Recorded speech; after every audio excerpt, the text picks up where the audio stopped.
so much. Okay. I expected so much smaller. There was so many cakes. Try it, Ashley. Get enough. I did not expect that. Here you go, Dad. Oh my god. You can touch it. I'm gonna throw it. Oh, be careful, honey. Be careful. What did you get? Dawson, you want to try? Look, wait, don't look. You want to try? I don't want to stand around anymore. I want to go out. I'm ready to go. That's why I like this go. Just go. Magandang umaga, Philippines! Nagising ako ng umaga. Naghulat sa tahot. What did you get, Ashley? I got a piece of carrot cake and a soy milk shaken espresso. Guys, starved on. This might be yours. Got a straw too. Yeah, drink here. Oh, cute one.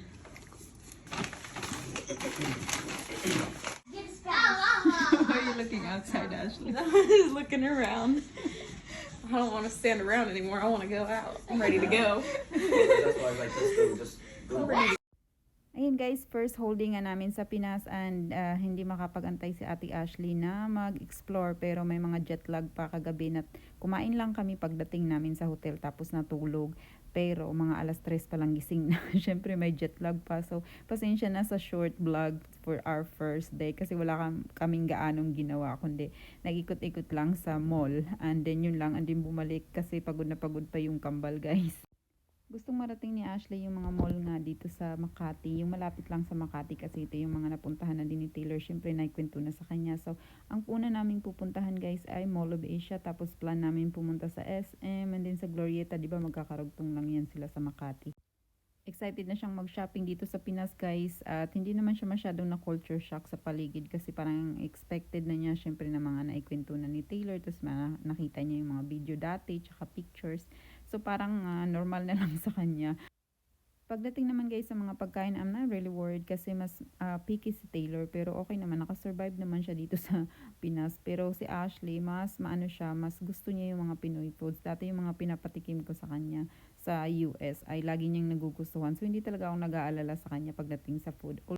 Lagi kaming nagta-taxi Grab dito guys sa Makati, sa Manila. Kasi hindi ako sanay dito. Just ko hindi ko alam kung saan ang mga paikot-ikot dito. Kasi hindi naman ako laking Manila guys. Kaya sa mga nagtatanong bakit hindi ko sila pinapasakay dito ng mga jeep, tricycle. Kasi nga hindi ako sanay dito. So kung sa probinsya siguro, yes. Araw-araw mag-jeep para 'di ba ma-experience talaga nila. Pero pag dito sa Manila, wag na kayo. Maligaw lang kaming lahat.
Lahat?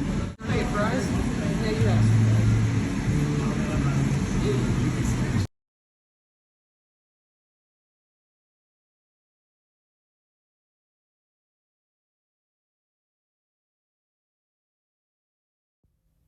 Kumain kami ng lunch dito guys sa Mall of Asia at kapag nandito kami sa MOA ay ito talaga ang restaurant na pinupuntahan ni Todd kasi gustong gusto niya yung hamburger dito tsaka yung chicken at Tuwan-tuwa naman si Ashley dito sa ubi cake. Nung nakita niya may ubi cake, akala niya kasi slice lang, hindi niya alam. Mini cake pala.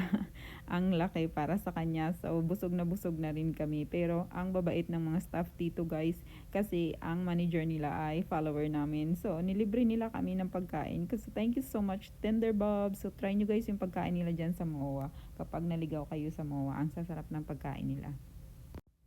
After here guys, wala naman kaming masyadong binili dito. Sa Cotton On, walang masyadong nagustuhan si Ashley. Doon lang sa Kultura, may mga binili kaming pasalubong. Tapos, umuwi na kami. Pumunta na ulit kami sa hotel kasi ang sakit ng tiyan ni Ashley. Tapos, yung kambal guys, hindi mo talaga mapilit na maglakad kahit na ayaw namin silang patulugin para mamayang gabi ay makatulog sila. Ay hindi mo talaga mapipilit at nagagalit. Nagiging mainit ang ulo. Nagiging grumpy sila kasi nga pagod pa. So, hindi na lang namin pinilit. After here ay nagpahinga na lang kami para naman maka-enjoy nila yung next day. I didn't expect it to be so big. I didn't eat all of this. Don't get that twisted. Your people, they already call me fat. Yeah, they already call me fat. It's very good. I like the ube flavor. Everyone else tried it. I didn't eat all this on my own.